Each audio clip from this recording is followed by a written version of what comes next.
اللہ الرحمن الرحیم۔ السلام علیکم ورحمۃ اللہ وبرکاتہ۔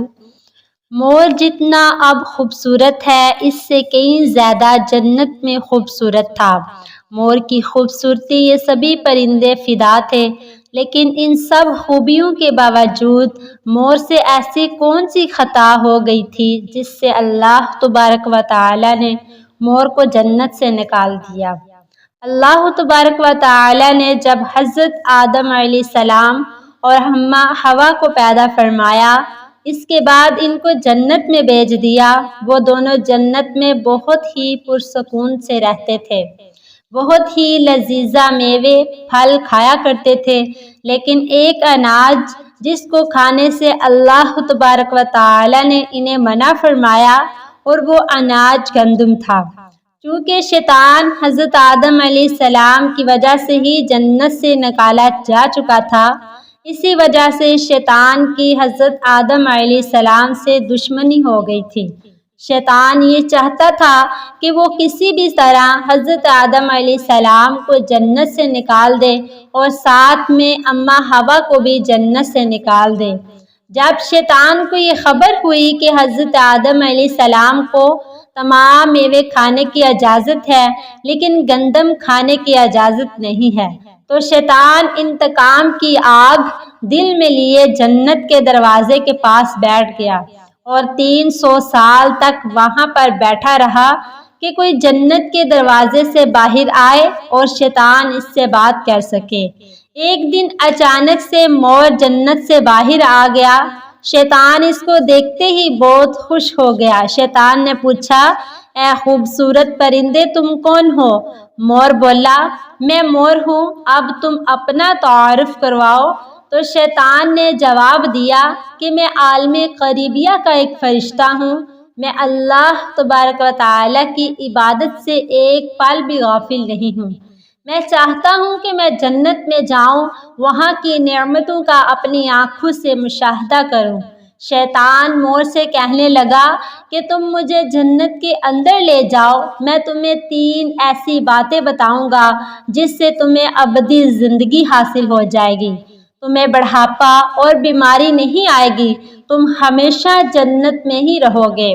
شیطان کی یہ باتیں سن کر لالچ میں آ کر مور نے کہا، مجھ میں تو اتنی طاقت نہیں ہے کہ میں تمہیں جنت کے اندر لے جاؤں، لیکن ایک سانپ میرا دوست ہے، وہ شاید تمہاری مدد کر سکے۔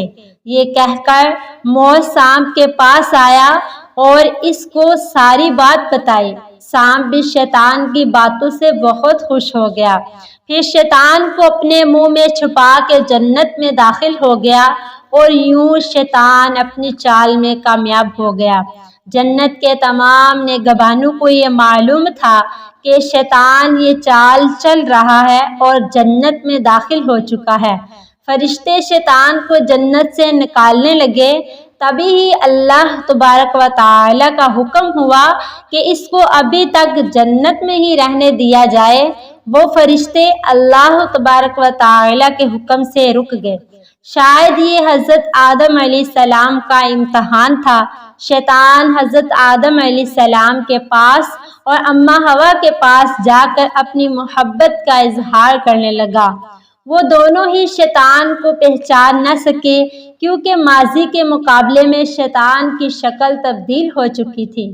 شیطان کے کہنے لگا کہ میں چاہتا ہوں کہ آپ دونوں ہمیشہ جنت میں اسی طرح زندگی گزاریں، ہمیشہ خوش رہیں۔ حضرت آدم علیہ السلام اس کی بات بہت غور سے سننے لگے۔ شیطان نے کہا، اگر آپ میری بات مان جائیں تو آپ کو جنت کی اور بھی تمام سہولتیں ملیں گی۔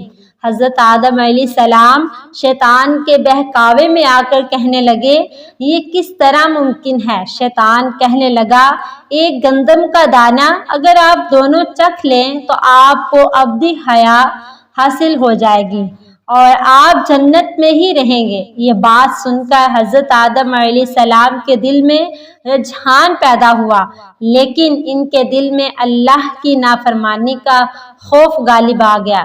جبکہ اماں حوا شیطان کی باتوں میں آ گئی، جس پر اماں حوا نے حضرت آدم علیہ السلام کو راضی کر لیا۔ پھر اس کے بعد ان دونوں نے اس گندم کے دانے کو چکھ لیا۔ جیسے ہی گندم کا دانہ ان کے اندر گیا تو دونوں کے ستر واضح ہو گئے، جس کے بعد دونوں اپنے اپنے ستر چھپانے لگے اور خوف خدا سے کانپنے لگے۔ اسی دوران اللہ تبارک و تعالی نے فرشتوں کو یہ حکم دیا کہ حضرت آدم علیہ السلام اور اماں حوا دونوں کو زمین پر اتار دو۔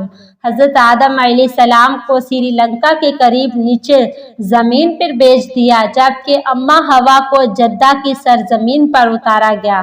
جن خوبصورت پیروں سے چل کر مور شیطان کو جنت کے اندر لے کر آیا تھا، وہی خوبصورت پاؤں اللہ تبارک و تعالی نے مور سے لے لیے، اور جن خوبصورت پاؤں سے چل کر مور شیطان کو جنت کے اندر لے کر آیا تھا، وہی خوبصورت پاؤں اللہ تبارک و تعالی نے مور سے لے لیے۔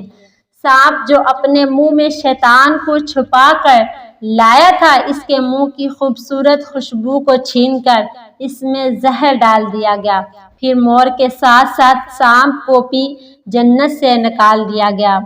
اگر اسی طرح کی معلوماتی ویڈیو دیکھنے کے لیے اور سننے کے لیے آپ ہمارے چینل کرن اسلامک آفیشیل کو سبسکرائب کر لیں۔ جزاک اللہ۔